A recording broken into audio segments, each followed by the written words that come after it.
Қыздар, айфондарыңыздың памятіне толып қала беретін болса, менде вечно контент түсіргесін памяти толып қала береді. Сол себептен ол үшін Apple ID-ларыңа кіресіздер. Сосын iCloud'тың ішінде фото дейміз. Фотоның ішінде общий альбомы дегенді басасыздар. Бұл жерде уже общий альбомға сохраняться етіледі. Одан кейін фотоларды мен память алмас үшін мынаны выбрать деймін, бүйтемін. Міне қараңыздар.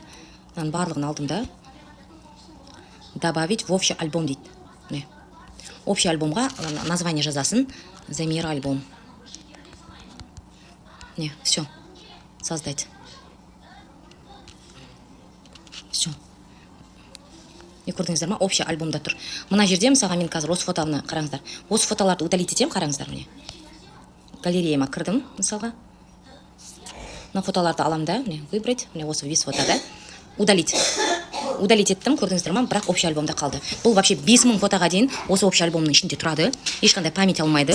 Сіз галереяңызды тап-таза қылып, мысалға менде именно галереям основной хранилище, міне қараңыздар. Именно фото міне 37 гигабайт менде кәдімгі фото қалып тұр. Мен қазір бүкіл 37 гигабайтты общий альбомға салам да, өзімнің фотоларымды осы общий альбомнан табатын боламын.